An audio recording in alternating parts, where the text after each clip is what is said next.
So what is corporate evil? That's when a corporation knowingly does some bad thing. Apple and Foxconn for your employees, right? So that's the Chinese factory worker that, we all want Steve Jobs to be reincarnated as. So Foxconn, conditions are so bad in this factory that people are killing themselves, and the management's like, well, we'll just give them a 30% raise in salary. Conditions are still miserable. It's still dangerous. It's still a horrible place to work, but you'll make even more money for having your soul crushed. So why does this stuff happen? Well, it comes down to greed, right? Primarily from investors and holding companies that put tons and tons of pressure on corporations for that double-digit growth. So if you lower costs, so you cut corners, no safety, no any of that stuff, it makes it easier to turn a profit, and easier to pay that quarter of a point on Lumberg stock. And that's primarily it. We don't want to spend a lot of money to do stuff. We just want to sit back, do nothing, and collect big fat stacks of cash. Well, you can be a shell company. You can be a company that doesn't actually own anything, right? And that's just a target kind of floating out there, and you can use that to move things into it, move things out of it. You can make all these phony agreements with this company that really only exists in a folder downtown. You can also do the opposite. You can be a company with all sorts of holdings, all kinds of stuff, all this money, all this stock, all these things, but doesn't really do anything. Both of these are examples of companies that have no identity, no brand, no product. So a brand isn't a company, which means that you can just, if your brand or your company gets into enough trouble in the news, you just change the name, right? And you keep doing what you're doing, right? Blackwater shot all those civilians in Iraq, right? They became XE. WorldCom, WorldCom, that was a crooked corporation. Thank God MCI's here to make everything right. It's the same company. So Philip Morris, right? They make cigarettes. Cigarettes cause cancer. Cancer kills people. Philip Morris is bad. And now they're Altria. So how do we get even? Well, we tell the press, right? We leak documents. We get whistleblowers to come forward. We trust mainstream media to investigate these problems thoroughly. And so this is why the press is important. The only problem is they're corporations just like the dudes that cause all this problem. So a news organization is a business, right? Only their product isn't news. Their product is us. We watch the news. We tune in. We go to CNN.com. We tune into Newsline. We tune into these different things, and then they sell ads. So your eyeballs are the product, and they sell it for money via ads. And who buys the ads? Corporations have all of this money. That money translates to influence, and that influence is executed all over a lot of things. And this is a conflict of interest. So where's the government in all of this? You elect Congress to make laws. You vote for Congress. Your vote counts. Democracy is important.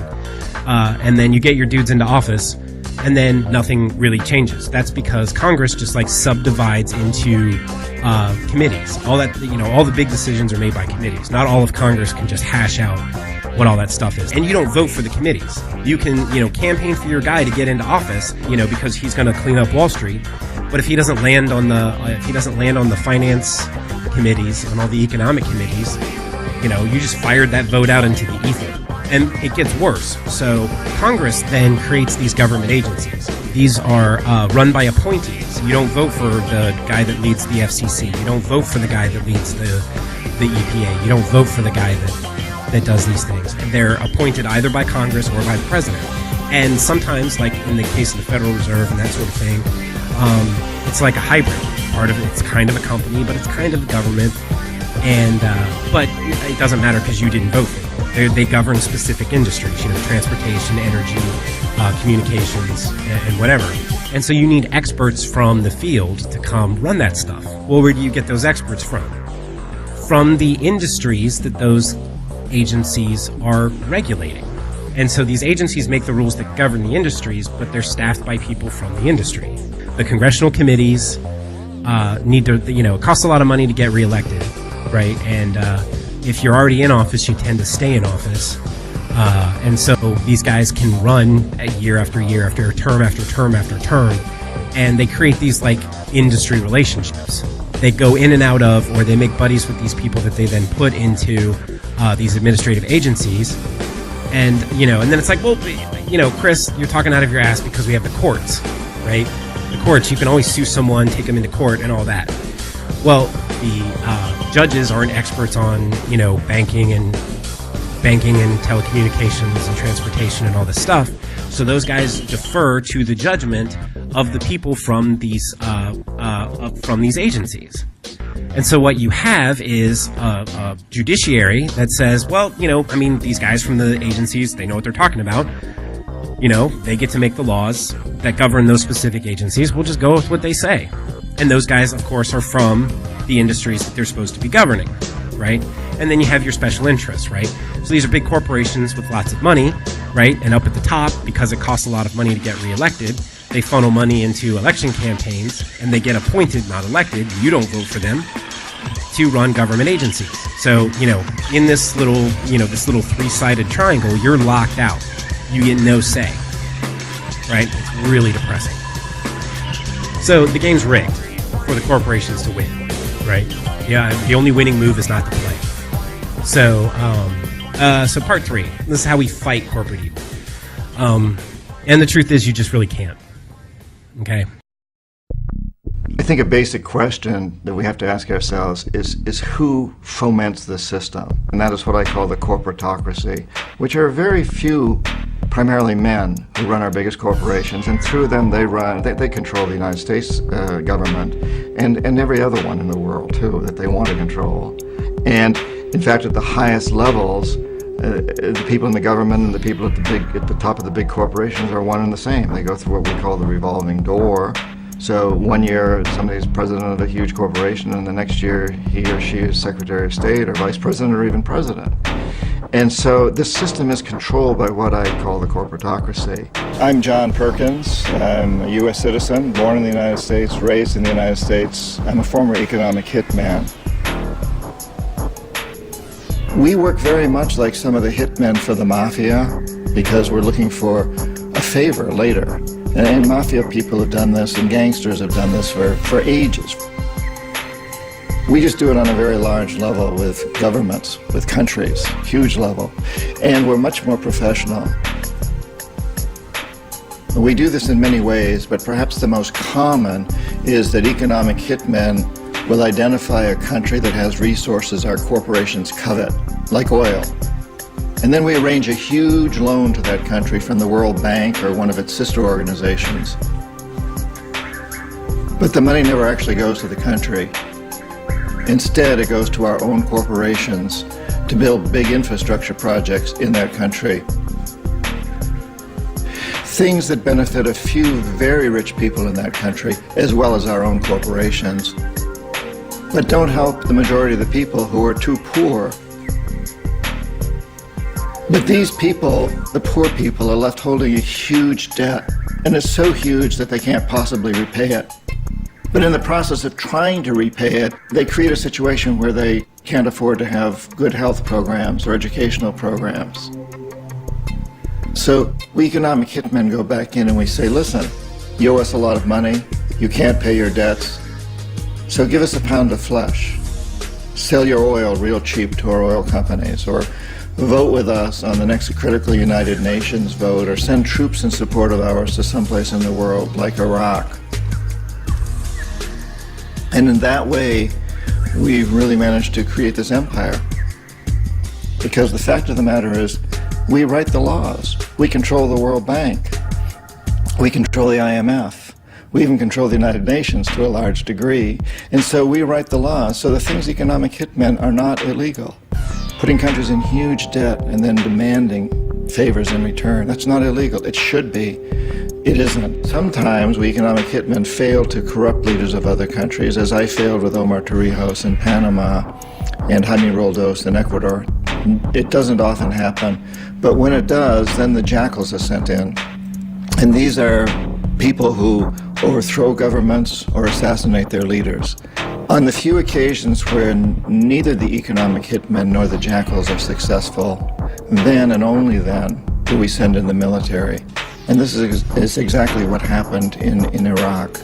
The economic hitmen could not corrupt Saddam Hussein, could not bring him around. The jackals couldn't take him out, and so the military was sent in. In order for a relatively small percentage of the population to have a lot of wealth, you've got to have a very large percentage of the population essentially acting as slaves. They've got to be impoverished. So as long as we live in a system that honors that, in a system that requires slavery, in essence slavery, to move it forward, we're going to have poverty, because it's absolutely to the advantage of the corporatocracy, of the people who control our biggest businesses and corporations, to have a mass of poor people around the world that they can draw on for labor, that they can draw on to steal their resources, whether it's oil or diamonds or coltan or whatever the resources are. And as long as those people remain impoverished, as we call it, then they're at the mercy of those of us with wealth, and we get to exploit them. At the very top of the investment hierarchy on this planet, you have intergenerational pools of capital that are controlled and owned by private families. They're unbelievably centralized, and they operate through a whole series of bureaucracies which you describe, which is the central banks and the insurance industry and the Bilderbergers and the Council on Foreign Relations, and there's umpteen billion secret societies coordinating all this stuff because it's a big planet. If you look at all the people in our society, Alex, are saying this is wrong and this is wrong. They're talking about the money's wrong, or the corruption's wrong, or Wall Street's wrong, or 9/11's wrong, or vaccines are wrong. All of those things are symptoms. They're symptoms of the fundamental problem, which is a governance problem, which is who's in charge and why are they destroying significant amounts of freedom and wealth. Chaos, mayhem, destabilization are the friends of exploitation. And so if you can have internal problems in a country, then it's ripe for exploitation. It's the old divide and conquer. So for example, in the Middle East, the fact that Sunnis and Shiites and Israelis all are at each other's throats works to the advantage of oil companies, because the divide and conquer, if they all came together and found the common enemy, which is the exploiting people, then the oil companies wouldn't have a chance. But as long as they can keep it destabilized, the corporations do everything they can to foment turmoil, mayhem, instability, chaos there, and to keep the information from reaching the American public, from even reaching the press, because that serves their interests best. We have the left versus the right sort of embodied today in the Republican Party supposedly on the right and the Democrat Party supposedly on the left. Now here's a choice, isn't there? Well, why is it, if this is such a choice, and we go from Republicans to Democrats, and then 4 years or 8 years later we go back to Republicans again, and we keep doing this? We've been doing this since World War I.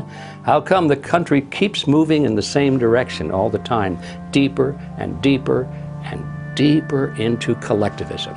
They believe that the group is more important than the individual, for example, and the individual must be sacrificed if necessary for the greater good of the greater number. They believe that the state should be all-powerful, and that the people should obey the state for the greater good of the greater number, and all of that sort of thing. They believe that rights are granted by the state. They're not part of the human being. They're not God-given. They're not entrenched in his body and soul. They have to be granted by the state. All of these things, and you look at them one by one, communists and fascists and Nazis and socialists, they all believe that. So wherein lies the conflict, you see? And I began to question that. And I realized that it's partly a trick.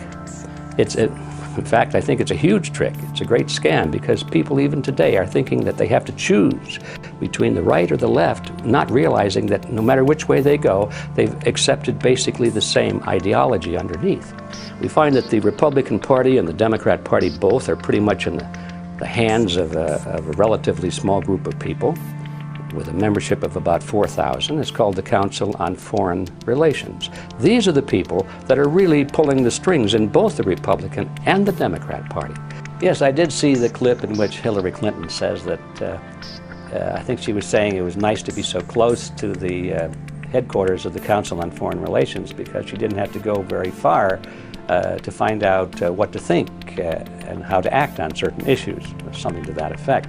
But it's good to have an outpost of the council right here down the street from the State Department. We get a lot of advice from the council, so this will mean I won't have as far to go to be told what we should be doing and how we should think about the future. I'm sure she's been embarrassed by that statement and probably has issued some kind of a qualifying statement that, well, she didn't mean it quite that way. But the fact of the matter is, I think she did mean it. You just don't get the green light to move up in politics unless the switch is thrown in the building there at the Council on Foreign Relations office. They're brought in and they're treated very nicely, and then they're asked some questions to see how they think and how they would act under certain circumstances, and what is their view on this policy and that policy. And if their answers are acceptable, they get the green light. Council says, okay, this is a man that we can trust, that we can support. If they give the wrong answers, I don't think they're ever going to get any kind of a green light. And so people like Hillary Clinton know, even at that elevated position, Hillary Clinton, you'd say, was one of the big movers and shakers.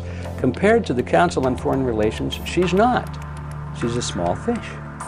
And she knows that she's got to get the approval of the CFR. There's a fellow by the name of Carroll Quigley, who's a former history professor at Georgetown University.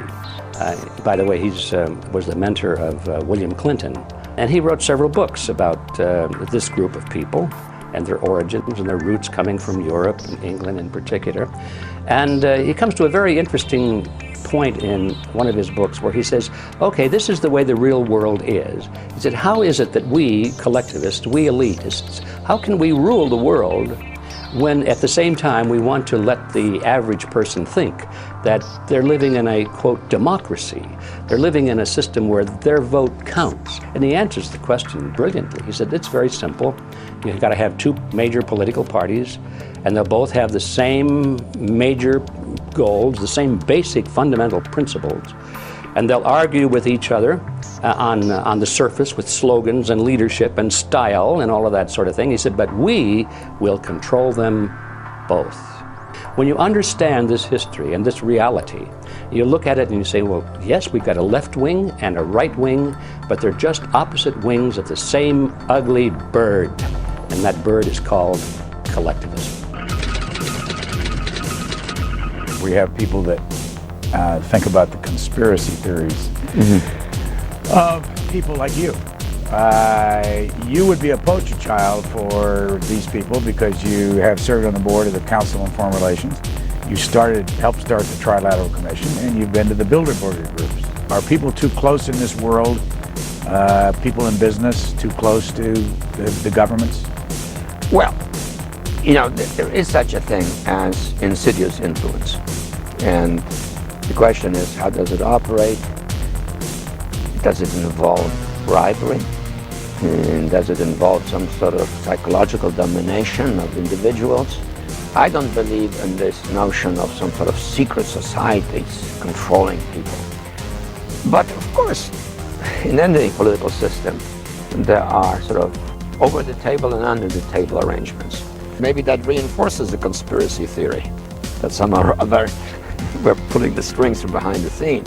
It's good to be back at the Council on Foreign Relations. As Pete mentioned, I've been a member for a long time and was actually a director for some period of time.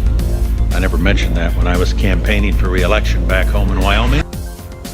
It's been reported that you and your wife are in the Globalist CFR, which is a Council on Foreign Relations. I'd like to know if that is true. I don't know if I'm a official member. I've spoken there before.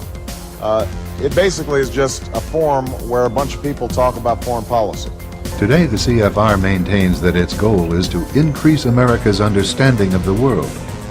However, the actual objective of this highly exclusive club is revealed by the rare admissions of the insiders themselves. For 2 years, Professor Carroll Quigley is allowed to examine the confidential papers and secret records of this network. Quigley reveals that these men aim to create a world system of financial control in private hands, able to dominate the political system of each country and the economy of the world as a whole. In 1928, Edward Bernays wrote, "The conscious and intelligent manipulation of the organized habits and opinions of the masses is an important element in democratic society. Those who manipulate this unseen mechanism of society constitute an invisible government, which is the true ruling power of our country." Bernays believed that people were inherently stupid. They must be controlled. Democracy must be shaped, or at least prevented from functioning fully. To do this, Bernays went to the teaching of his uncle, Sigmund Freud. Freud believed that people were influenced by unconscious desires. With this knowledge, Bernays concluded that you couldn't influence the public by appealing to rational thought, but instead, their irrational emotions. While the name Edward Bernays is unknown to most Americans, he's had a major impact on our lives. He worked for the Wilson, Hoover, and Eisenhower administration. He rubbed shoulders with the most powerful men in America, and he was employed by almost every major corporation in the U.S., including New Jersey Bell Telephone, Procter & Gamble, American Tobacco Company, General Electric, Dodge Motors, CBS, and Bethlehem Steel. Today, an elite handful of individuals define the agendas that are supported by the empire of establishment news. In short, they seek total and quiet control of the entire world. We mustn't be caught by surprise by our own advancing technology. This has happened again and again in history. Technology has advanced, and this changes social conditions, and suddenly people have found themselves in a situation which they didn't foresee and doing all sorts of things they didn't really want to do. Why is it that the wrong people will use these various devices and for the wrong motives? These are all instruments for obtaining power, and obviously the passion for power is one of the most moving passions that exist in man, and after all, this is all democracies are based on the proposition that power is very dangerous and that it's extremely important not to let any one man or any one small group have too much power for too long a time. After all, what are the British and American constitutions except devices for limiting power? And all these new devices are extremely efficient instruments for the imposition of power by small groups over larger masses. How can we preserve the integrity and reassert the value of the human individual? It's a question of education. I think it's terribly important to insist on individual values. There is a tendency, as you probably read a book by White, the organization man, where he speaks about the new type of group morality, group ethic, which speaks about the group as though the group was somehow more important than the individual. But this seems, as far as I'm concerned, to be in contradiction with what we know about the genetical make-up of human beings, that every human being is unique. And it is, of course, on this genetical basis that the whole idea of the value of freedom is based.